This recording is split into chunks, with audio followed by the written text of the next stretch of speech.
So let's be real about anime just completely taking over the world, because that really does seem the way that the entertainment industry is just going to be naturally moving towards. And maybe it's not even just anime in general, it's just all of Asia just seems to be so popular with teens, young adults, and it makes a lot of sense. I think that one, just people are just sick of Western stories, people who have just grown up with these Western stories that all kind of are the same in a sense. I mean, they kind of do share probably the same roots and inspirations, the same homages. You know, the people who are creating the shows watch the same shows that they all saw in like the 80s. You know, basically, what I'm trying to say is the entertainment industry is today is just like a dog chasing its own tail, using its same concepts. It's kind of just like how AI just, you know, learns from garbage, garbage in, garbage out.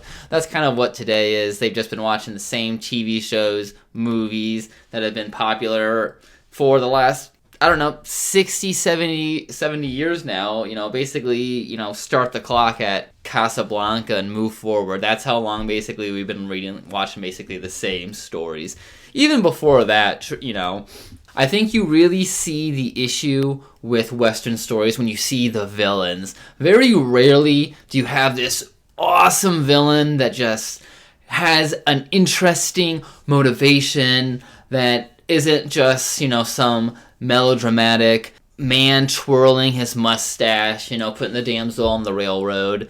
You know, obviously they are more sophisticated than that, and you can find some good villains out there. But especially, I would say the ones geared for children, it has that very specific, just, you know, this is the bad guy, this is the good guy. And you still see that a lot even in like adult movies. You know, I mean, when you think of any kind of like big action movie, thrillers, there's just, you know, those clear protagonists, antagonists. And you can really see the main issue with the whole Western storytelling in its villains. Because they're mostly kind of bland and all the same in the sense that they're just so meant to be evil. I think that's just the issue. It's just so obvious who the bad guy is in the stories. And that just is going to always just dull it a little bit, because life is never that simple. It's never, you know, there's the good guy, there's the bad guy. The villain issue is most apparent in a lot of kids media, and with Japanese media, with animes, with whatever K-dramas. They know that life isn't that simple. The good guys aren't always good, the bad guys aren't always bad. There's a lot of gray area, and I think that animes aren't afraid to go in those directions.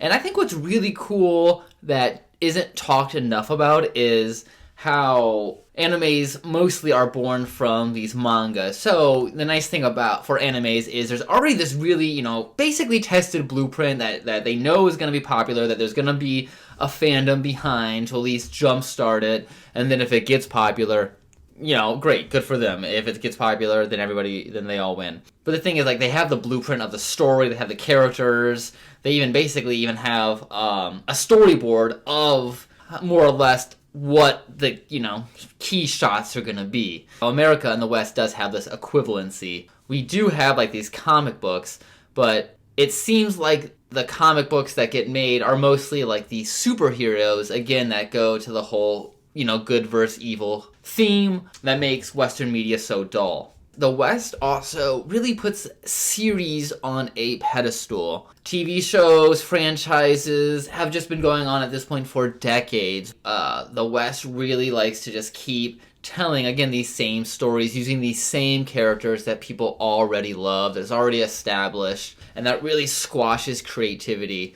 In Japan or wherever, they embrace, it just seems like, a wide variety of these manga stories. What it really comes down to is Japan actually has a population of people who want to read stuff, so it gives these big entertainment companies fuel to understand like what is going to be popular, where I don't think your average American is really reading, you know, comic books, even the, you know, mainstream character ones like Batman, Spider-Man, whatever. They're not reading those. You also cannot deny how I don't think repressed is the word.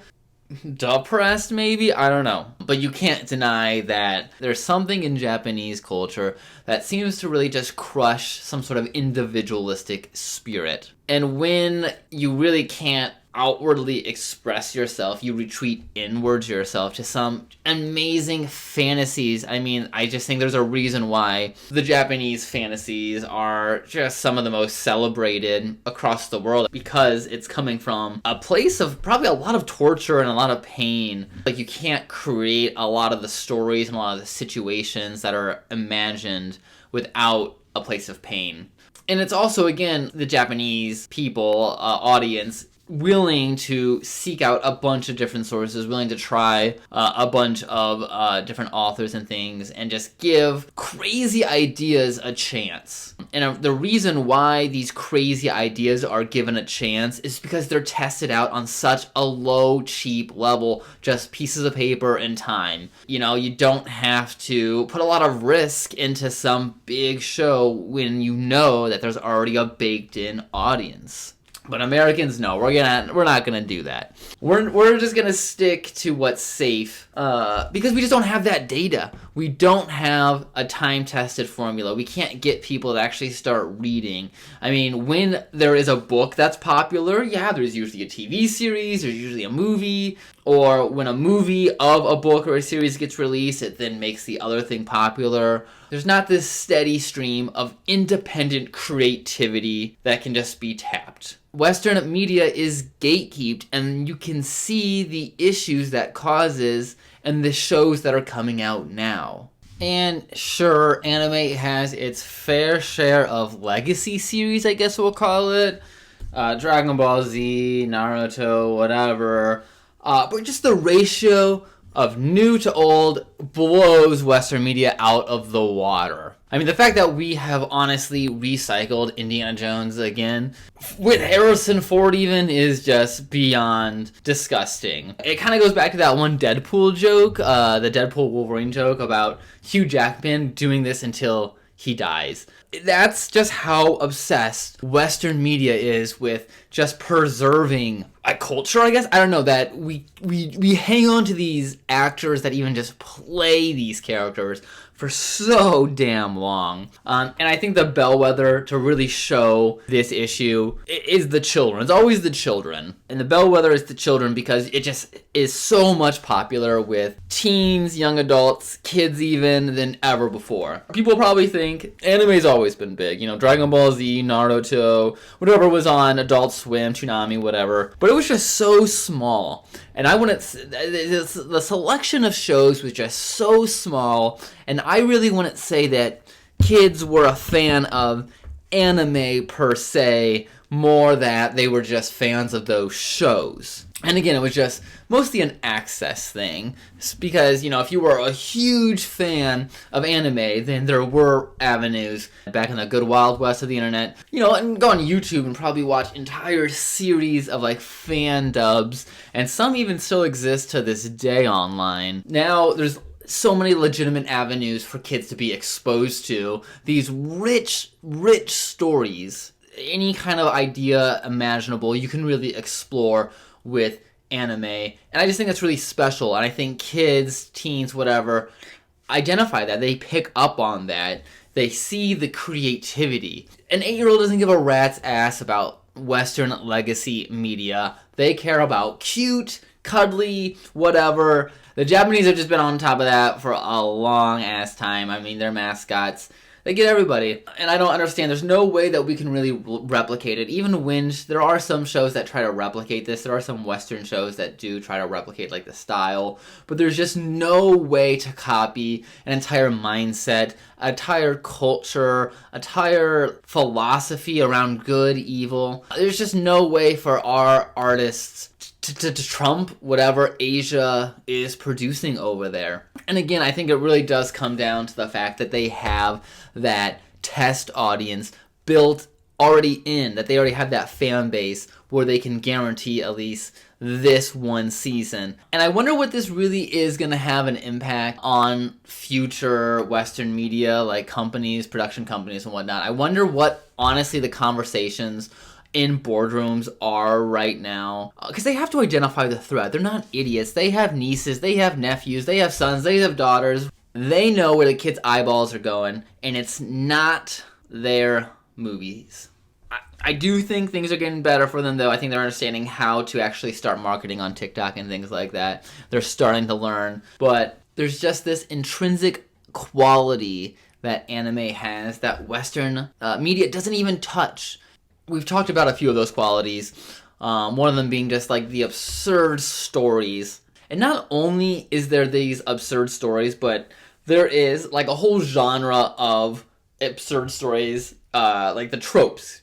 It's like, despite being so absurd, being so creative, that they can still kind of like latch on to these tropes and make fun of those. I just think that's great that it's so creative, but still there's the familiarity between each show. And I just think that's kind of fun. It's kind of cool. I just think it's a fun thing to point out. It's not really a pro or a con. It's just, like I said, just something that's interesting is, despite being so big, there is this big opportunity to poke fun at, the hero, the demon lords, But yeah, so going back to those qualities that I think that really just outshine Western media is just the characters. Anime understands that it really does not matter too much the story. It's more the environment and the characters that people really latch on to. You understand those characters, you really flesh out who those characters are, you can find situations for them to interact in. The characters in anime are typically just so much more three-dimensional, interesting. They're usually motivated. It's just, there's something about the characters in anime, especially when comparing them to children's media characters. Because I would say, again, anime is mostly targeted to kids, adults, young adults, whatever. So when comparing it to, like, Nickelodeon, Cartoon Network, whatever, so many of those characters are just idiots. I mean, they're hilarious. I'm not knocking them. I think they're so funny. But you're not really learning much from SpongeBob, You might learn something from, like, Adventure Time or Steven Universe. But for the most part, most kid shows in Western medias are just straight comedies. And I think there is an issue with that. Because when I do watch anime, another pro is just how much I learn and grow. I have dead-ass cried at so many anime TV shows. I just felt so many feelings that I've never felt, or that I rarely feel when watching something Western. And again, I think it's just because a lot of the emotions that are poured onto the page come from such a real, genuine place. A lot of these manga artists are the ones who are writing it, drawing it themselves. I just feel like you can really feel the passion reverberate from from any anime.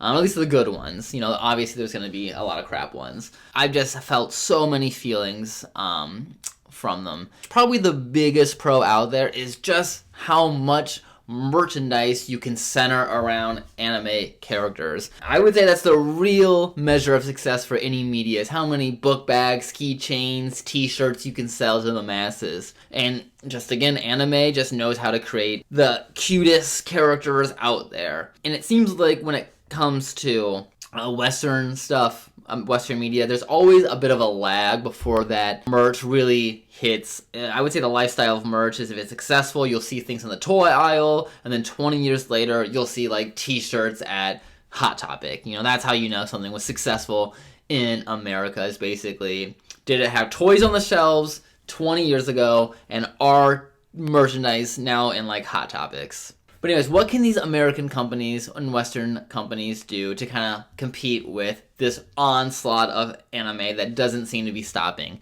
I don't know, because it's so risky to make content that you can't just greenlight every idea that comes your way. You just can't have the money. It's just too risky. You don't know if it's going to be successful. And Americans just aren't going to completely change the way they consume media overnight. I just don't see us picking up light novels and picking up your average just comic book slice of life of just some friends living life like normal. I just don't see that happening. I think that's why maybe the rise of reality TV show has been so popular, so that's probably one thing you could do for Western media. Probably dirt cheap to make. I mean, Naked and Afraid, how much can one episode actually cost to make? Go full on influencers as well. You know, you just attach a name to an influencer maybe and hope the kids follow suit. I guess Western media is screwed, honestly. But honestly, who cares? Because we have all anime and we don't need anything else.